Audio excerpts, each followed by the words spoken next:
আচ্ছা, রসুন পেঁয়াজ মাটিতে হওয়ার সত্ত্বেও এদের আমিষ কেন বলা হয়? এই প্রশ্নটা নিশ্চয়ই আমার মতো তোমাদেরও অনেকের মনে এসেছে, কি তাই তো?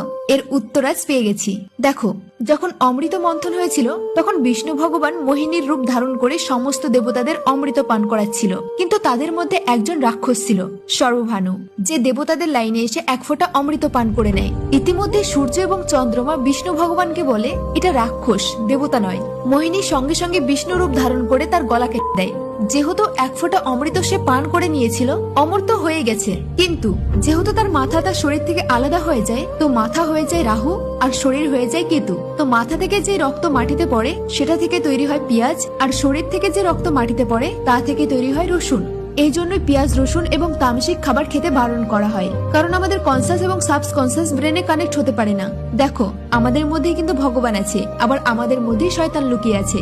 যেমন আমরা যখন কোনো অন্যায় করতে যাই, তখন একটা মন বলে যে অন্যায় বেশি করে কর, তো সেটাই হলো শয়তান। আর একটা মন বারণ করে যে এটা করা উচিত নয়, সেটাই হলো কৃষ্ণ কনসাস, অর্থাৎ ভগবানই আমাদের বারণ করে যে এটা করা উচিত নয়। তো এবার তোমরাই কাকে ট্রেন করে তোমাদের জীবনে আনবে সেটা তোমরাই কমেন্টে জানিও। টাটা।